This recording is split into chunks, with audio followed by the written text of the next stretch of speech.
잖아. 아무튼 얼리얼 하겠습니다.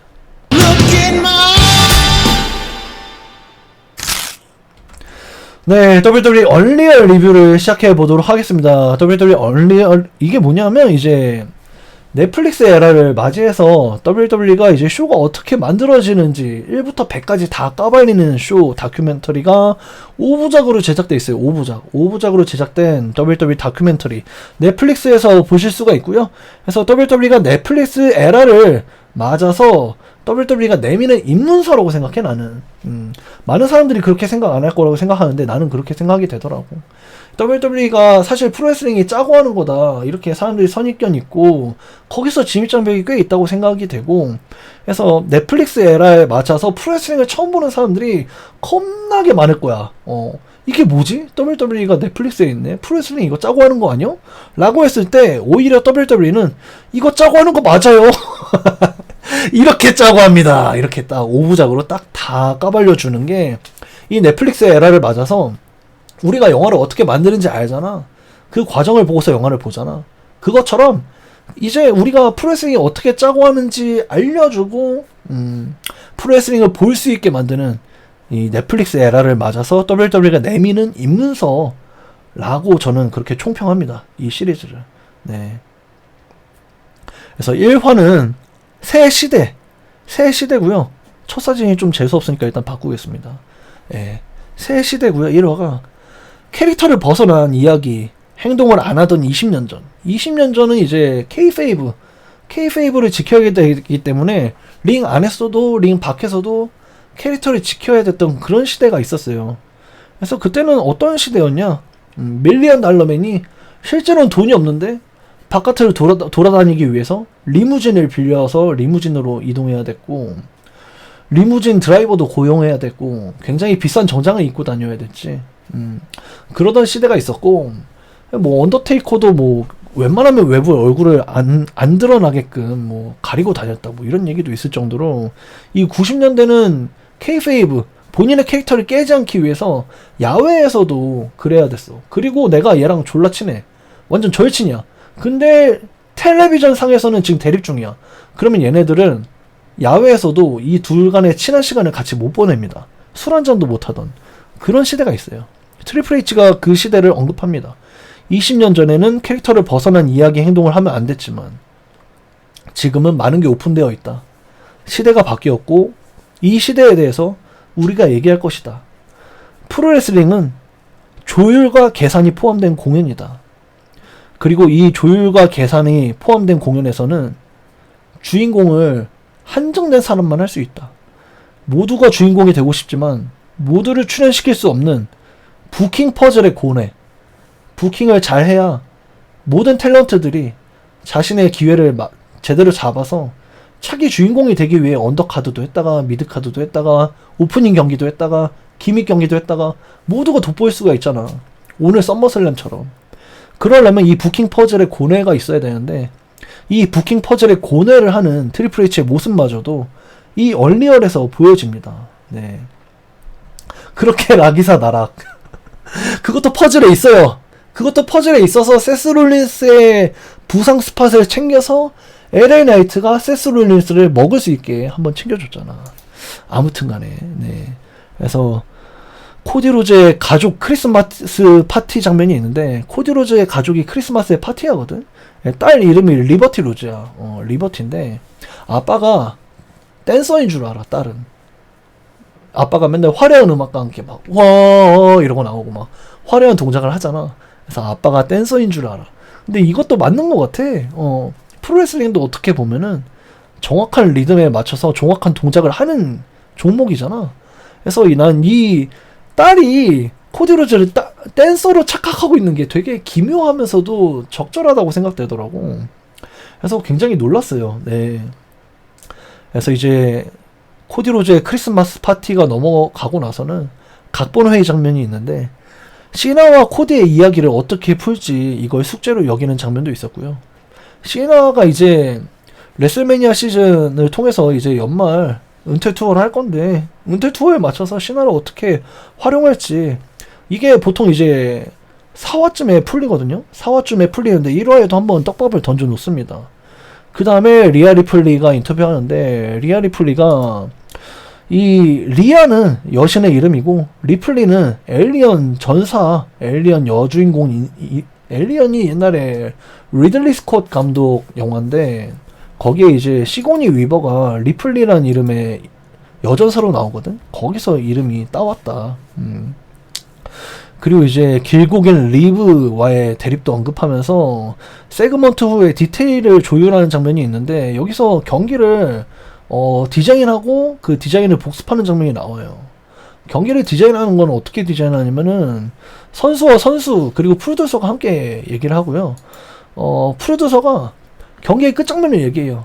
경기의 끝장면에서 스토리 라인상 우리는 이 경기를 이렇게 끝낼 거야. 그렇게 해서 너는 질 거고 너는 이길 거야. 그래서 이제 그 앞장면에서 어떻게 할지는 너랑 한번 얘기해보자 해서 선수 2명 그리고 프로듀서 1명이 같이 회의합니다. 같이 회의를 하게 되고 그래서 거기서 경기를 다 짜요. 경기를 다 짜고 초반엔 대충 락업 이렇게 해. 이 정도인 것 같고. 그래서 경기를 1부터 100까지 거진 다 짜는 느낌이야. 그래서 이제 리아가 혼자서 몸을 풀 때 했던 게 뭐냐. 이렇게 하잖아. 이게 뭐냐면 경기 내에서 자기가 나올 장면들, 내가 경기하는 경기 내용을 혼자서 섀도우 복싱 하는 거야. 이 장면이 나와요. 이것까지 나올 줄은 몰랐는데. 이렇게 해서 선수 둘이서 자신들이 짠 경기를 서로 개인의 시간을 가질 때 복습하는 거야. 이걸 왜 같이 하기도 해. 같이 마주 앉아서, 얼리언에 안 나왔어요. 얼리언에 안 나왔지만 같이 마주 앉아서 이렇게 하고, 그러면 반대편은 애가 이렇게 맞는 거 하고, 무릎 들면 무릎 셀링 해주고, 이렇게 서로 걸터 앉아서 경기를 리허설 해보는 장면도 있어요, 원래 선수들끼리는. 근데 리아가 아무튼 혼자서 섀도우 복싱한 장면이 나왔다. 이건 좀 얼리얼에서 굉장히 큰 걸 깠다고 생각합니다. 굉장히 큰 걸 깠고, 어쨌든 리아 리플리가 인터뷰하면서 리브 모건과의 대립을 어떻게 연결되는지 스토리상 이제 세그먼트하고 경기의 디테일 조율 장면, 아까 얘기했던 섀도우 복싱 장면, 그러고 문제는 이제 여기서 어깨 부상이 있었고 이 세그먼트에서 벽에 밀쳐질 때 부상당하잖아요. 예, 그런 디테일들을 보여줬다. 일단은 근데 경기를 어떻게 짜는지를 알려준 것 자체가 난 너무 컸다고 생각해, 개인적으로는. 그래도 이거는 적어도 우리 해설자 정도까지만 알고 있는 게 좋지 않았을까 생각이 되는데, 아무튼 너무 다 깠다. 그리고 펑크 인터뷰로 넘어가고요. 펑크는 이제 백야드 레슬링을 93년부터 97년부터 인디, 93년부터 백야드 레슬링 했어요. 펑크가. 백야드 레슬링이 뭐냐면 뒷마당 레슬링이에요. 뒷마당 레슬링. 말 그대로 백야드예요. 집 뒤에 잔디밭에다가 링 비스무리하게 꾸며놓고 지들끼리 트램플린 그 방방이 있잖아. 방방이에서 하기도 하고 막 그런 걸 백야드 레슬링이라 그래. 이 제프 하디 메타디도 백야드 레슬링 출신이고 펑크도 백야드 레슬링 출신이야. 그래서 97년부터 인디 레슬링 했었고, 이제 WWE 입성하면서 떡상했는데 WWE에서 트리플 H와의 갈등을 언급합니다. 그래서 파이프밤으로 역사를 썼는데 그럼에도 불구하고 자신은 제대로 띄워주진 않으면서 너무나도 많이 혹사당했던 과거를 얘기합니다. 그래서 2014년도에 먼저 워크아웃 했던 선배 스톤콜드의 조언을 받아서 본인도 워크아웃 했던 그 사건을 언급하는 거죠. 실제로 펑크가 메인 이벤트를 너무 하고 싶어 해. 레슬매니아 메인 이벤트를 못하는 게 천추의 한이야. 그래서 너무너무 메인 이벤트를 해도 될 정도의 위상인데 자기를 계속 메인 이벤트를 안 시켜줘. 그래서 CM 펑크가 화가 많이 났어. 그래서 트리플 H랑 옛날에 말싸움도 많이 했어. 트리플 H에게 반기를 드는 선수는 그때 당시 흔치 않았거든. 근데 반기를 들었던 게 바로 그 CM 펑크야. 그래서 언더테이커와 경기도 했잖아. 언더테이커와의 경기는 이날 메인 이벤트 중 하나야. 트리플 H가 그러니까 CM 펑크가 메인 이벤트는 마지막 경기를 메인 이벤트라고 하는 거야, 멍청한 놈아 라고 얘기했던 것도 굉장히 유명한 사건이야. 얼리얼엔 안 나왔는데 아무튼 간에. 그래서 이제 나중에는 CM 펑크가 하우스쇼까지 풀 계약으로 뛰다 보니까, 풀타임 계약으로 뛰다 보니까 몸에 혹이 나오고 사망까지 이를 정도로 몸이 안 좋아지게 되면서 결국에 워크아웃을 합니다. 그러니까 일방적으로 때려치는 거죠. 그래서 WWE와 사이가 굉장히 안 좋았죠. 이때 굉장히 안 좋았어요. WWE 거의 원수지간이 되면서, 하지만 이제 많은 시간이 지나게 되고 WWE 폭스 시절에 한번 컴백할 뻔했습니다. WWE 폭스가 뭐냐면 WWE 온 폭스에서 이제 토크쇼를 만들었는데 그날 쇼를 리뷰하고 소개하는 그런 쇼였어. 폭스에서 자체 제작하는 쇼야. WWE랑 관계없이. 그래서 그날 쇼의 진행자 중 한 명으로 CM 펑크를 섭외했었어. 그렇게 되면서 많은 사람들이 이때 WWE를 컴백할 거다라고 많이들 예측했거든. 근데 여기서 결국에 한번 무산합니다. 예. CM 펑크와 WWE 컴백이 한 번 있을 뻔했는데 그때 무산된 것도 CM 펑크가 여기서 까요. 네. 그래서 CM 펑크는 그러고 나서 AEW로 가고 나서 온갖 더러운 꼴을 다 당하잖아.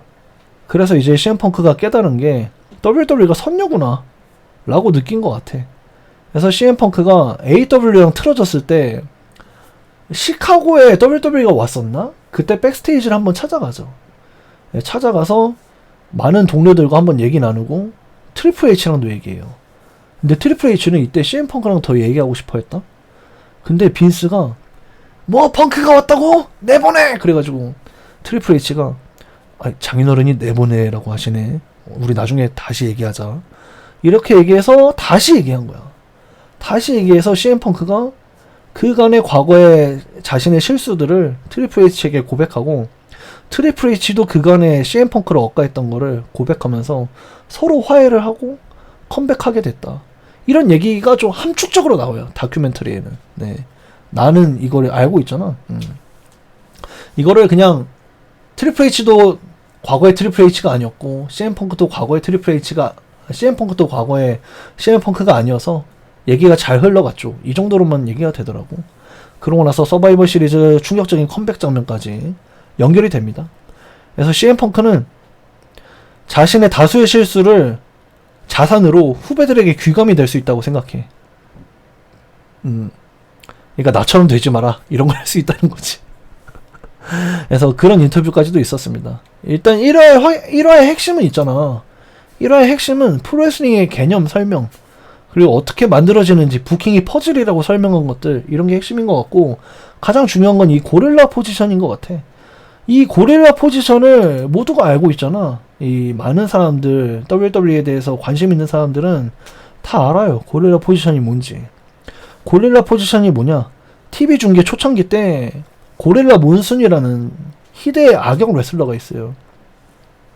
이 악역 레슬러가 빈스의 곁에서 프로듀서의 역할을 할 때 쇼를 총괄하는 역할을 했단 말이야. 그래서 고릴라 몬순이 해설자도 했지만 프로듀서로 전향하고 나서는 모든 각본의 타이밍 지시를 고릴라 몬순이 좀 앞서서 했어. 빈스보다도. 그러면서 이제 이 고릴라 몬순이 역사에 이름을 썼다. 이 고릴라 몬순이 늘 이 고릴라 포지션이 고릴라 몬순이 있던 자리, 여기서 맨날 쇼를 지시했기 때문에 여기가 고릴라 포지션으로 불리우는 거야. 이게 WWE의 고릴라 몬순의 유산인 거지, 유산. 네. 그래서 이 고릴라 포지션에는 쇼를 총괄하는 빈스 내지는 트리플 H가 자리를 하게 되고, 매치 프로듀서, 어비스, 뭐 바비 루드, 뭐 TJ 윌슨, 뭐 이런 애들이 있는 거야. 매치 프로듀서가. 그리고 타임키퍼는 놀랍게도 빌리 키드먼이더라고, 아직도. 예. 빌리 키드먼이 타임키퍼를 총괄하는 것 같고. 그래서 각본 디렉터는 브루스 프리차드 내지는 마이클 헤이즈인 것 같아. 그래서 심판에게 경기 내용 지시를 하고 선수에게 심판이 또 전달합니다. 이게 어느 포지션이면은, 타임키퍼는 뭐냐? 타임키퍼는 이 경기의 시간을 총괄해. 이 경기의 시간을 총괄하고 프로모를 총괄해. 그래서 만약에 세그먼트가 길어졌어, 프로모가. 그러면 그 다음 경기가 밀려. 그 다음 경기가 취소되기도 해. 그런 일이 일어나지 않게끔 고지하는 게 타임키퍼야. 말 그대로 시간을 지키는 사람이야. 타임키퍼. 그게 빌리 키드먼. 예, WCW 때 제프 하디죠. 꽃미남으로서 슈팅스타 프레스를 대중화시킨 인물이 타임키퍼 역할을 하는 거고, 매치 프로듀서는 무슨 역할을 하냐? 매치 프로듀서는 처음에 경기를 선수에게 전달해. 그리고 그 경기를 어떻게 짤지를 서로 얘기해. 선수들이랑. 그거를 고릴라 포지션으로 갖고 와. 고릴라 포지션을 갖고 와서 시간 내에 맞춰. 그래서 그거를 이제 시간 내에 못 맞출 것 같잖아. 우리가 짤 때는 이렇게 짰는데 이 장면이 생각보다 길어졌다. 서브 미션 뭐 낑낑대다가 뭐 어쩌고저쩌고 해서 이제 서브 미션이 길어질 것 같잖아. 그러면 매치 프로듀서 어비스 같은 애들이 지금 이제 로프 잡으라고 얘기해. 그러면 이제 심판이 가서 막 이렇게 상태를 살피는 척해. 그러면서 로프 잡아 이러는 거지. 그럼 이제 로프를 잡아 선수가. 이게 매치 프로듀서의 역할이야. 쇼가 우리는 쇼를 제한된 시간 안에 제때 끝나는 게 중요하거든. 프로레슬링은. 왜냐면 UFC는 우리가 꿈꿔왔던 드림 매치가 KO 펀치 한 방에 10초 만에 끝날 수가 있잖아. 근데 프로레슬링은 3시간 쇼를 3시간 동안 약속되게 딜리버해. 그러려면 매치 프로듀서의 역할은 절대적이야. 그래서 매치 프로듀서는 역할을 그 경기가 그 시간 안에 끝낼 수 있게끔 선수하고 심판에게 지시하는 역할을 하는 거야. 트리플 H는 그 모든 걸 총 감독하는 거고, 영화의 감독 같은 거지. 트리플 H는 영화 감독이고, 매치 프로듀서는 무술 감독 같은 거야. 그래서 이제 그런 식으로 이 고릴라 포지션의 비밀을 까버리는 충격적인 넷플릭스의 얼리얼이 있었습니다. 이 WWE에 대해서 대부분 다 아는 사람들은 이 고릴라 포지션의 개념, 타임키퍼와 매치메이커, 매치 프로듀서의 개념도 다 알아. 이 방에 많은 사람들이 알 거야. 근데 눈으로 이걸 확인하는 건 흔치 않았죠. 예. 보통 이제 경기를 끝내고 고릴라 포지션에 나오는 선수들의 모습만 봤지, 이렇게 쇼를 진행시키는 과정을 고릴라 포지션에서 보여준 건 처음이 아니었나, 이렇게 생각이 됩니다. 예. 정말 찐찐 다큐에 다 까발리는 느낌이었음. 그니까요. 이거는 좀 새롭긴 했어요. 그러니까 처음 알게 된 사실은 없는데 처음 보게 되었다? 이런 느낌인 것 같아. 그래서 개쩌는 경기를 했는데도 어비스는 타임이 오버되었기 때문에 브루스 프리차드 수석 작가 부사장, 수석 부작가? 뭐라고 해야 되지? 브루스 프리차드한테 아무튼간 쩔쩔 매는 모습을 보여주죠. 아, 시간 좀 오버했는데 괜찮아? 미안해요, 괜찮아요? 막 이런 모습을 보여줬었죠. 넷플릭스 버전 떡가발이다. 뭐 그렇게 보여줄 수도 있죠. 예. 그래서 이제 1화의 핵심은 프로레슬링의 개념 알려주고 고릴라 포지션을 까발린 거, 이게 개요였던 것 같아. 제일 핵심인 것 같아. 2화는 푸시였죠. 푸시. 제이 우소의 가문하고 제이가 이제 자신의 가문 역사를 뭐 소개하고, 되게 캐치한 장면은 내가 봤을 때는 제일 재밌는 장면. 이제 제이 우소가 입구컷 당하는 장면, 입밴 당하는 장면이 재밌었던 것 같아. 제이 우소가 입밴 당했죠. 주차장에 차를 몰고 들어가려고 하는데, 잠깐만요, 누구세요? 네, 나 제이 우소예요. 제이 우소가 누군데 씹더가. 그러니까 제이 우소 출연진에 있어요. 그러면서 이제 마크 헨리가 뒤에서 제이 우소 대신에 보증하게 되면서 입구에서 이제 보안 요원 아저씨가 마크 헨리는 알아보고 제이 우소는 못 알아보는 우픈 장면이 있었습니다. 이런 장면이 똑같이 예전에 릭 플레어에게 있었거든. 릭 플레어가 되게 유명한 일화 중 하나인데, 릭 플레어가 행사장에 들어가려고 했어. 근데 보안 요원이 누구세요? 그러니까 나 릭 플레어야. 명단에 릭 플레어 없는데. 맞다. 누구세요? 했을 때 릭 플레어라고 대답 안 했어. 누구세요? 그러니까 나야 몰라? 누군데요? 그러니까 FAMOUS You son of a bitch! 막 이랬다 그래. 이게 엄청 전설적인 사건이야, 릭 플레어. 릭 플레어가 또 옛날에 입밴 당한 적이 있는데, 아무튼 제이 우소가 그만큼 대중에게 알려지지 않았던 초반부 2화의 장면, 2화의 제목이 푸시인 만큼 제이 우소가 이렇게 약간 좀 뭐라고 해야 되지? 듣보잡인 그런 장면이 나오는 게 좀 셋업이 잘 된 것 같아. 그래서 코디 로즈는 이제 레슬매니아에서 주인공 역할을 하게 되면서 트리플 H에게 롤렉스를 선물 받는 장면도 나왔고, 이 장면이 짧게 SNS로 공개된 장면이 있었는데, 이 장면이 SNS로 짧게 공개된 적은 있었는데, 이렇게 길게 보니까 또 감회가 남다르더라고. 엄청 감동적이었어. 코디 로즈가 아버지의 롤렉스를 선물 받는데, 이게 뭐냐면 코디 로즈가 롤렉스 아버지 더스티 로즈가 코디 로즈랑 코디 로즈 누나였나? 아무튼 코디 로즈 누나인지 여동생인지, 아무튼 시스터, 코디랑 코디의 시스터에게 연기 학원을 보내려고, 연기 수업을 보내려고 더스티 로즈가 자신의 롤렉스 시계를 전당포에 팔아요. 그 전당포에 판 더스티 로즈의 시계를 트리플 H가 수소문해서 구해와. 그래서 그 구해온 시계를 다시 코디 로즈에게 돌려주는 거야. 코디 로즈가 엉엉 웁니다. 네.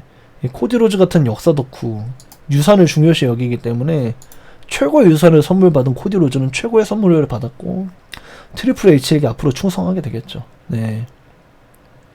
그래서 여기서 제이 우소가 이제 처음엔 듣보잡으로 입구 밴을 당하지만 관중석을 뚫고 나오는 것도 이제 트리플 H가 조언해주면서 지금의 제이 우소의 네이원에이시 무브먼트가 트리플 H의 아이디어였다는 거, 관중들의 호응을 받는 장면들, 이런 것들이 설명이 됩니다. 예. 펑크와 시나로 로얄럼블 우승자를 고민하는 각본진의 장면도 있고, 이게 있잖아. 어차피 펑크하고 시나 둘 중에 하나였더만. 그래, 널 확실히 띄울 거야, 제이. 너 로켓 달아줄 거야. 이러면서 어차피 펑크 아니면 시나였는데 마이클 헤이즈 이 자식 있잖아. 마이클 헤이즈가 수석 프로듀서인데 옛날부터 WWE 프로듀서 한지 한 20년 넘었어요. 이 사람이 요즘 제이우소 급등주인데 제이우소 우승시키는 거 어때? 그래가지고 로얄럼블을 제이우소를 우승시키는 걸로 바뀝니다. 원래 펑크 아니었으면 시나였는데. 그래서 이거 보면서 난 진짜 이거 보면서 마이클 헤이즈 진짜 욕 나오더라. 뭐 틀린 선택이라고는 안 하겠습니다. 하지만 맞는 선택도 아니었죠.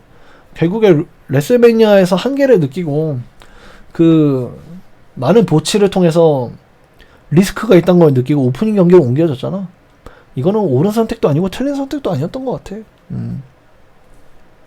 그래서 3화는 이제 기다린 보람.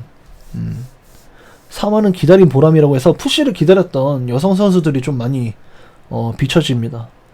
이제 비앙카로 시작해서 흑인 여자 아이들의 아이돌이 된 비앙카의 모습들, 관객 40%가 이제 여성이 차지하는 시대가 왔기 때문에 대립과 비중을 남녀 동일하게 하려고 하는 트리플 H입니다. 경기 수는 동일하게 못하더라도 비중하고 대립의 심도를 여성들도 남성과 동일하게 주려고 애쓴다는 트리플 H의 인터뷰가 있었고요. 이 얼리얼 다큐 전체 통틀어서 최고의 주인공은 트리플 H랑 첼시 그린이라 생각하거든. 첼시 그린이 자신은 올드스쿨 디바를 표방한다. 옛날 막 예쁘고 막 노출도 있는 옷을 입고 막 예쁜 모습으로 샤랄라한 그런 디바를 표방하는 게 첼시 그린의 본인의 모토래. 그래서 링기어 디자인에 되게 심혈을 기울인다. 자신의 역할을 나는 잘 인지한다. 나는 셀링하는 언더카드 워커다. 그래서 나는 기꺼이 패배할 거다. 매일 경기에 나설 수 있다면, 매일 일할 수 있다면 나는 기꺼이 매일매일 패배할 거다. 고향에서 부킹 안 됐을 때는 선수들은 굉장히 불안해한다. 이번 서바이벌 쇼도 내 고향이라서 가족, 친지, 친구들 모두를 초대했는데 내 경기는 서바이벌 시리즈에 부킹되지 않았다. 그래서 나는 굉장히 좌절했다.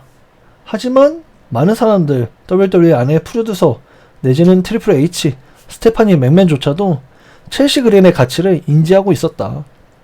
그래서 서바이벌 쇼는 불참했지만 나중에 US 챔피언십이 여성부로 신설되죠. 신설될 때 그 첫 주인공은 이견의 여지 없이 사람들이 첼시 그린으로 주인공으로 삼고 있었다. 이게 좀 의미가 있다고 봅니다. 첼시 그린이 프로레슬링에 임하는 자세, 그 프로레슬링에 임하는 자세들이 예전부터 리스펙트 받고 있었고 첫 US 챔피언이 첼시 그린이 될 거였다는 거. 그래서 이제 첼시 그린이 기뻐하는 장면까지 너무나도 재밌던 3화의 하이라이트 첼시 그린이었다고 생각됩니다. 네. 이번 썸머슬램 25년 1일차 2일차 충격 엔딩 장면이 나와서 멘탈 날아가는데 찾으러 갔다 오세요. 네. 50개 감사합니다. 감사합니다. 감사합니다. 첼시 그린 얘기하고 있었으니까 첼시 그린 해야겠구나. 첼시 그린! 감사합니다. 그래서 첼시 그린이 레슬링에 임하는 자세가 너무나도 바람직스러웠고 각본진도 이걸 초대 US 챔피언으로 챙겨주고 사이드 플레이트 채워주는 순간 너무 좋아해주는 장면까지 굉장히 카와이했다고 생각이 됩니다. 그래서 이제 샬럿 플레어 장면도 나오는데 저는 이 샬럿 무릎 제할 장면에서 좀 눈물 날 뻔했어요. 예, 왜냐면 이제 이 제프리 듀가스라고 WWE 많이 해주는 의사 아저씨 있거든요. 그 의사 아저씨가 무릎 상태가 좋다고 하는데 릭 플레어가 나와서 샬럿의 상태를 살필 때 좀 약간 눈물이 날 것 같더라고. 왜냐면 그 다큐 나오기 전날에 헐크가 죽었거든. 그래서 플레이어도 얼마 안 남았을 거라는 직감하에 좀 눈물이 좀 그렁그렁하게 보게 되더라고. 그래서 샬럿이 또 아들, 리플레어의 또 다른 아들이죠. 자신의 동생 리드 플레이어와 함께 프로레슬링 꿈을 키워왔던 거. 리드의 사망 후에 무너졌었고, 그때의 기억은 서랍 안에 가둬둔 채로 레슬링만 보면서 살아왔던 거. 아스카의 경기 중에 3곳을 부상하고, 3곳을 부상당하면서 레슬매니아 40을 결석하게 된 거. 이런 거에 대한 샬럿 플레이의 감정이 되게 애처로웠어. 그리고 애처로웠고, 그 애처로운 장면 뒤에 나중에 컴백했을 때 티파니에게 슛을 당하는 거에 있어서도 그 미래를 우리가 알고 있잖아. 그래서 샬럿이 이렇게 레슬링을 좋아하는데 나중에 미래에 곧 엿먹을 걸 생각하니까 더더욱더 안타깝게 샬럿 플레이어의 부분을 보게 되더라고. 그래서 여성 로얄럼블 회의 장면도 나오는데 첼시 그린이 우승할 뻔 여성 로얄럼블 첼시 그린이 우승할 뻔 했는데 각본진은 결국에 샬럿의 복귀에 맞춰서 티파니에게 횃불 넘겨주기로 마음을 먹었던 것 같아. 그렇게 되면서 결국에는 여성 로얄럼블이 딱히 뭐 반전 없이 샬럿 플레이어가 우승하는 장면이 있었죠. 네. 그래서 조금 아쉬웠던 그런 기억이 있습니다. 네. 그래서 결국 이제 챔버 이야기로 넘어가면서 3화가 끝나요. 네. 이 3화의 핵심은 US 챔피언십 신설되는 거에 있어서 첼시 그린의 그런 자세가 아니었을까. 그리고 로얄럼블이 어떻게 만들어지는지를 까발린 정도가 아니었을까. 이 정도가 3화의 핵심이라고 생각이 됩니다. 4화는 이제 힐턴이죠. 힐턴이 아마 이 얼리얼에 있어서 가장 중요한 내용이 아닐까? 얼리얼에 있어서 우리가 가장 궁금했던 부분이 이 부분이 아니었을까? 힐턴은 이제 존 시나의 역사적인 턴일에 대해서 얘기합니다. 네. 우리 모두가 궁금했던 이 장면에 대해서 얘기하는데, 락으로 시작해서 니칸 회장과는 40년간 락과 니칸은 동양 친구야. 40년간. 근데 이제 엘리미네이션 챔버가 캐나다가 그때 당시 경제 위기로 티켓 판매가 신선치가 않았어. 티켓 판매가 만족스럽지가 않았어. 그래서 니칸이 본인의 40년 고향 친구 락한테 전화해서 티켓이 좀 약한데 너가 좀 나와줬으면 좋겠어. 그래서 이제 덜락이 특별 출연을 하기로 마음을 먹었죠. 그래서 존 시나는 마침 이때 은퇴 선언으로 1년간 제한된 스케줄 활동으로 은퇴 투어를 할 거야. 그래서 마이클 헤이즈랑 프로듀서 겸 각본진이 결국 선역이 이기는 마무리를 강조하면서 턴힐이 뭔지에 대해 설명해. 힐이 뭔지, 페이스가 뭔지, 힐이 뭔지 이런 걸 설명합니다. 광고가 왜 이래?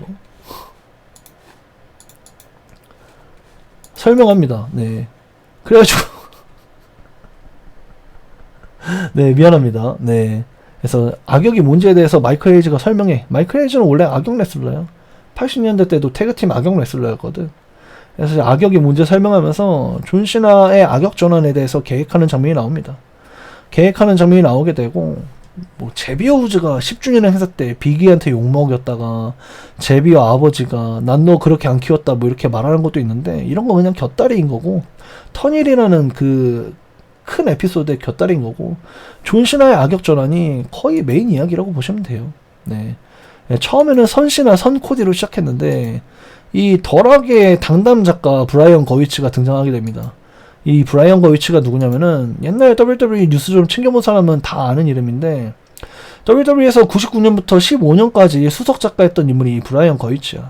좋은 이야기도 많이 만들었고 나쁜 이야기도 많이 만들었는데 파이프밤 때도 어느 정도 이 양반이 개입했었고, 그래서 이 브라이언 거위츠가 더 락의 전용 각본 작가로 활동하고 있더라. 이건 몰랐어. 내가 브라이언 거위츠라는 이름을 다시 25년에 보게 될 줄은 몰랐는데, 아무튼 그래서 이제 락의 팀에서 브라이언 거위츠의 머릿속에서 나온 게 코디의 영혼 요구 아이디어야. 코디의 영혼 아이디어가 더 락하고 브라이언 거위츠에게서 나온 거야. 코디를 턴일합시다. 근데 이제 WWE 수석 작가는 에드 코스키죠.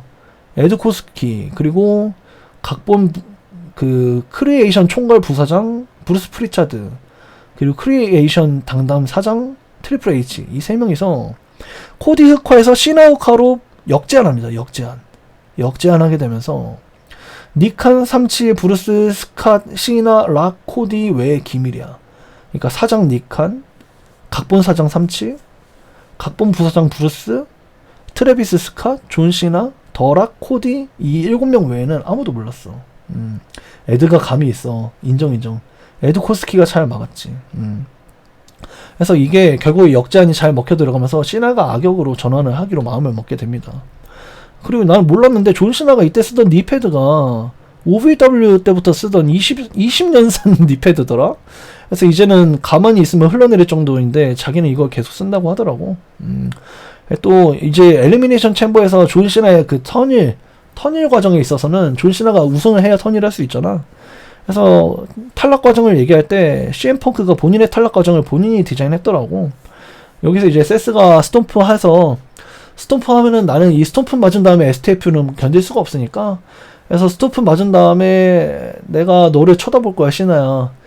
지금 내가 이렇게 억울한데 꼭 STF를 넣어야겠어 라는 표정으로 쳐다보면 너는 STF를 넣고 I'm sorry를 말해. 이게 시나의 이게 펑크의 아이디어더라고.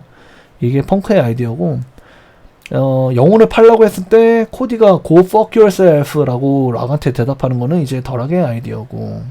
그래서 트리플 H가 이때 순간순간 하나를 영화로 만들려면 카메라를 다 조정했어야 됐거든. 근데 각본진에게 이 시나의 턴이를 미리 알려주고 싶진 않았어. 그래서 트리플 H는 이 각본진뿐만 아니라 카메라 팀에게도 비밀로 하고서 카메라 연출을 아예 본인이 지시하는 걸로 마음을 먹었지. 그러니까 모든 WWE의 선수들과 PD, 스태프들, 카메라맨들이 시나가 턴이라는 줄 몰라. 시나가 턴이라는 줄 모르고 그때 당시 상황에서 일어나는 시나와 코디, 더락, 스캇의 연기만 보고서 알아차리고 트리플 H의 디렉션으로 연출해내는 거야. 즉석에서. 이게 진짜 핵심인 것 같아. 이게 진짜 프로레슬링이 무엇인지를 다 알려주는 장면이었어. 사화가 진짜 핵심이야.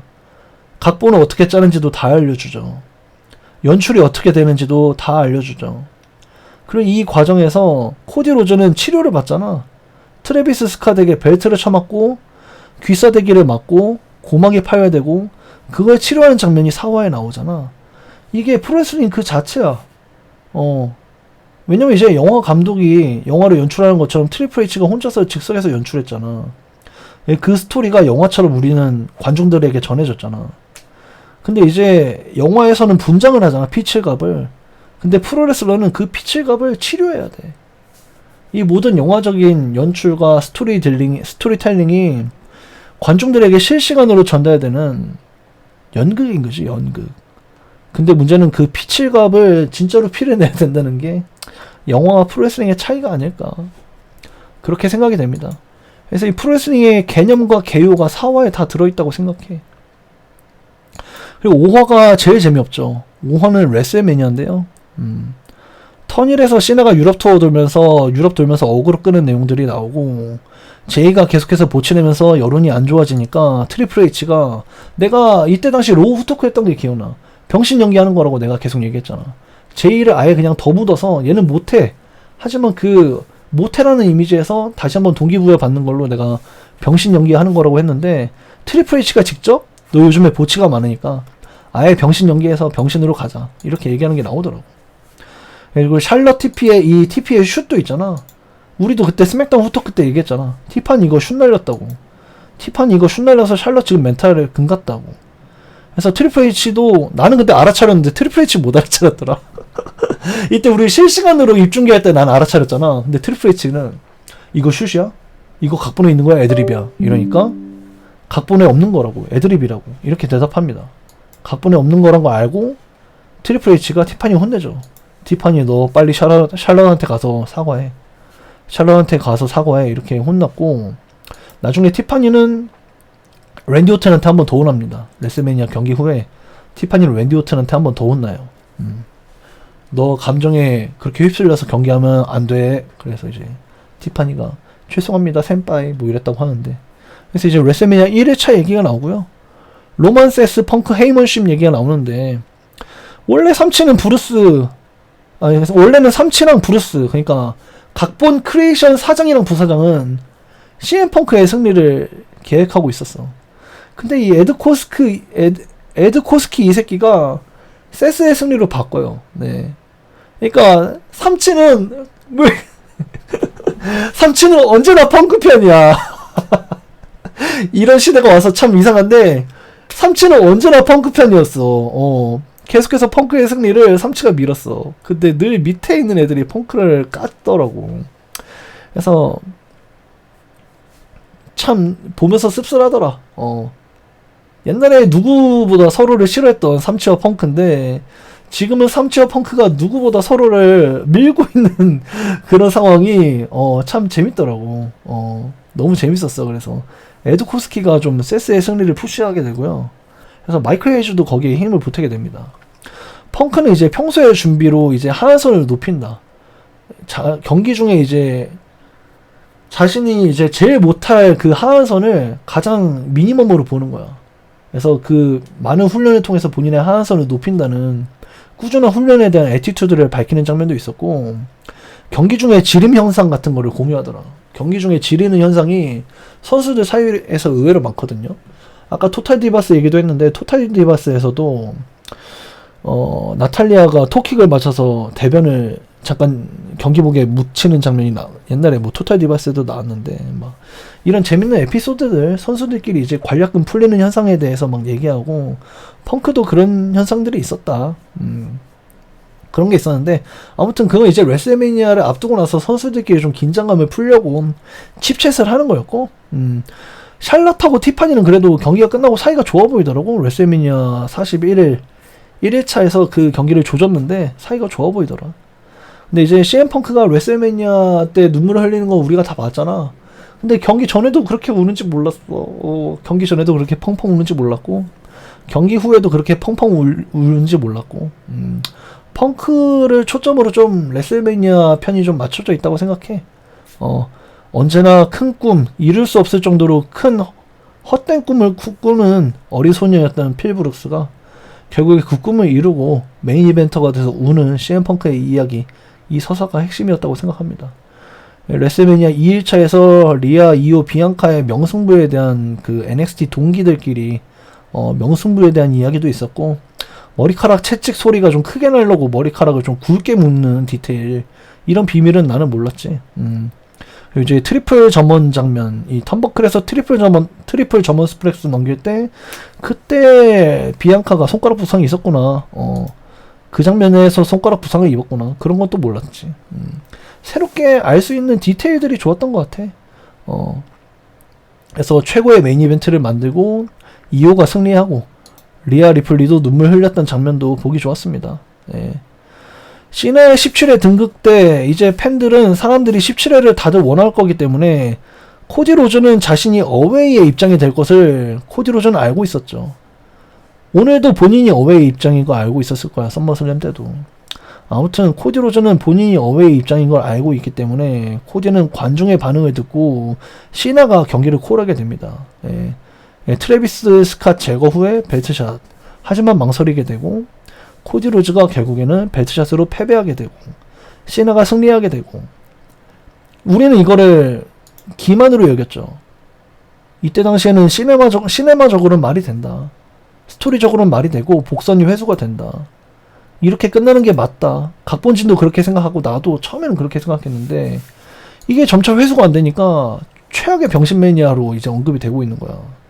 근데 이때 당시엔 이게 말이 되니까 각본진 이야기로서는 우리는 이 레슬매니아 41의 2일차 엔딩을, 이 메인 이벤트를 40일 1년 중 가장 큰 대회 2일차 가장 마지막 경기에 걸맞게 뭔가 엄청난 볼거리와 엄청난 충격, 엄청난 최고의 경기를 예측했거든. 근데 각본진은 이걸 되게 만족해. 왜냐면은 앞으로 존 시나의 이야기를 펼치는 처음에 이야기의 장으로서 이걸 생각했으니까. 이거 이제 그니까 썸머슬램의 발사대로서 만족한 거야. 솔직히 썸머슬램의 발사대로 쓴 건 아니지. 존 시나의 악역 시대의 문을 여는 걸로 생각했기 때문에 각본진은 되게 만족해했어. 근데 트래비스 스캇도 이탈했죠. 최근에 한 달 전인가 이탈했잖아. 경기 훈련하다가 이탈했잖아. 트래비스 스캇도 나가리 됐죠. 더락도 지금 민심이 회복이 안 되죠. 그러니까 이들은 아예 이거를 이제 폐기 처분한 거야. 그 폐기 처분해서 이번에 존시나가 턴패한 거지. 원래는 훨씬 더 길었을 거야. 훨씬 더. 트래비스 스캇까지도 이탈 안 했다면 훨씬 길었을걸? 이 얼리얼도 보고 오늘 썸머슬램도 보고 존시나가 하나의 세그먼트 마이크웍 한 번에 턴패하는 거를 설득력 있다? 이게 계획된 거다? 썸머슬램은 원래 이럴 예정이었다? 이렇게 보는 거는 WWE를 모르는 사람이라 생각해. 난 솔직히 너가 테이블에 맺혀준 덕에 나는 정신을 차릴 수 있었어. 고맙다 코디 로즈. 나는 최고의 쇼를 약속받았고 그로 인해서 악당으로 마음을 돌렸지. 하지만 그 약속하는 이들은 모두 날 떠났고 나는 혼자가 되었어. 그러니까 코디 로즈, 너의 바람대로 옛날의 존시나를 데려오마. 그냥 이 말 한마디로 턴패가 된다 생각해? 난 아니거든. 그래서 결국에 그 두 명이 다 떠났기 때문에 턴패가 빨라진 거라 생각해. 그래서 썸머슬램에서 그래서 모두가 의심한 거야. 이 턴패가 진짜가 아니라고. 근데 진짜였고 마지막에 진짜 수습 제대로 했다고 생각합니다. 썸머슬램에서. 근데 일단 이 얼리얼에서는 이게 레슬매니아 2일차 당시이기 때문에 굉장히 만족하는 각본진들과 트리플 H의 모습이 나옵니다. 이때 당시엔 이렇게 될 줄 몰랐겠지.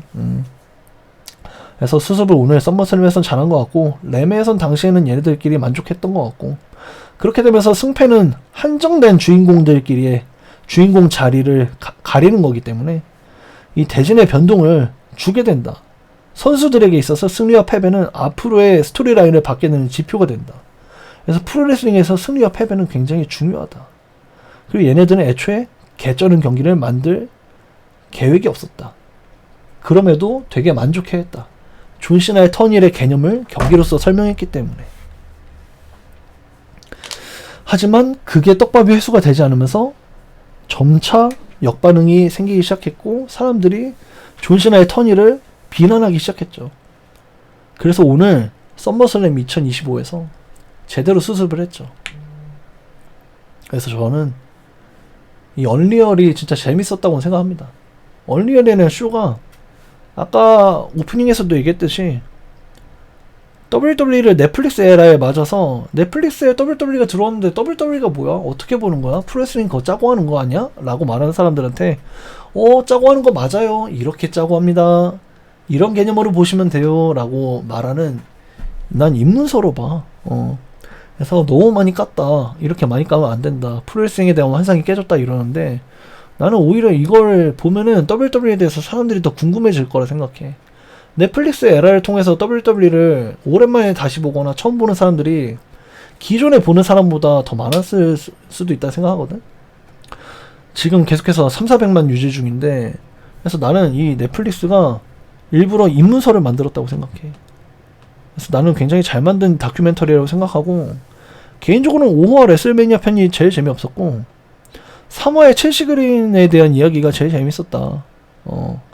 3화의 첼시 그린이 레슬링에 임하는 자세, 애티튜드 그리고 그걸 통해서 보상받는 US 챔피언 자리에 오르는 것까지 해가지고 거의 뭐 혼자서 단편 영화 하나 찍었지.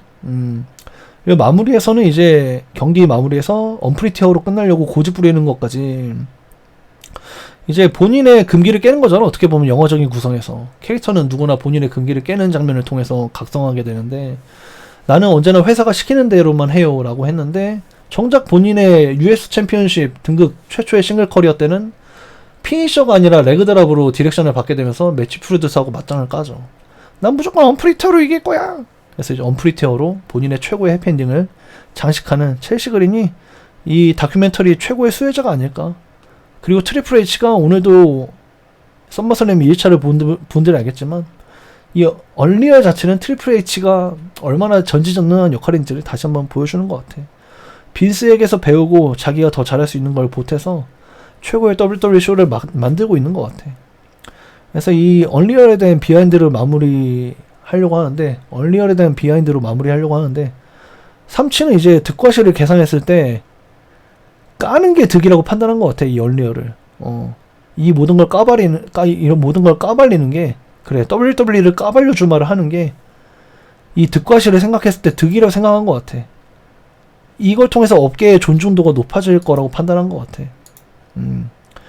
그리고 이제 많은 사람들이 생각하는 게 샬럿하고 티파니의 슛 인터뷰가 슛을 대본화한 게 아닌가? 얼리얼에 담으려고 슛을 넣은 게 아닌가? 이렇게 생각하는 사람들이 있거든. 나는 근데 거기에 대해서 아니라고 대답하고 싶어. 왜냐면 이들이 실제로 감정이 안 좋았기 때문에 레슬매니아에서 경기를 조졌다고 생각하거든. 만약에 이게 슛 인터뷰가 얼리얼을 담기 위한 슛을 연기한 슛이었다면 경기를 좋게 만들고 좋은 장면이 나왔겠죠. 하지만 경기까지 조졌다는 거는 평정심을 유지 못했다는 거거든. 그래서 나는 이 슛은 진짜였다고 생각해. 이 추측은 좀 억측이지 않았나? 이렇게 생각하고, 이 얼리얼이 여러 국가에서 탑10 안에 들었어요. 예. 시리즈 부분 탑10 안에 드는 게 어렵거든, 사실. 한국에선 탑10 안에 못 들었는데, 10여 국가에서 탑10 안에 들었다는 거는, 이 WWE 다큐멘터리가 흥행에 성공했다는 거거든? 그래서 내 생각에는, 굉장히 다큐멘터리로서도 완성도가 있다고 생각이 되고, 이미 시즌2가 내년도 상반기를 또 테마로 해서 당길 수가 있다고 하는 뉴스까지 마지막에 확인했습니다. 네. 시즌2도 기대. 네. 그래서 이제 WWE 얼리얼이 구성이 좋고 기획도 좋고 전달도 잘 되고 좋은데 경기를 짜는 장면까지 깔 필요는 있었나 이런 생각은 듭니다. 네. 그래서 앞으로 썸머슬램 비하인드도 볼 수 있을 것 같고 이 얼리얼이 한 번 더 나오면 재밌지 않을까 이렇게 생각되고 한 1년에 한 편? 1년에 한 편 아니면 2년에 한 편? 너무 많이 나올 필요는 없을 것 같아. 너무 많이 일일이 이 경기에 대한 비하인드를 볼 필요는 없을 것 같고 아무튼 얼리얼 좀 재밌게 봤습니다. 저는 얼리얼 상당히 재밌게 봤어요. 얼리얼을 그래서 여러분들이 아직 안 본 분들이 있다면 한 번쯤 보셨으면 좋겠고 근데 프로레슬링을 어떻게 짜는지 다 알고 본다고 해서 재미가 없어지진 않아요. 오늘 내가 썸머슬램 얼마나 재밌게 보는지 봤잖아. 그리고 매치메이커, 부커, 헤드 프로듀서, 타임키퍼 덜하게 개입 거기서 이제 트리플 H의 중재 나중에는 원래는 코디 로즈가 턴일 먼저 제안받았는데 시나에게 나중에 갔다 역제안됐다 이런 것들 다 알고 있었잖아. 다 뉴스로 다 알고 있었고 내후 토크 보는 사람들 다 알고 있었던 건데 그거를 이제 눈으로 확인하는 시간이었어. 그래서 사람들한테 이렇게 되는 거예요 보여주는 게 나는 재밌었다. 그래서 오히려 다 너무 아는 내용이 나올 땐 레슬매니아 편이 성대한 엔딩인데 재미없었고 이 선수들의 비하인드를 볼 때가 더 재밌었다.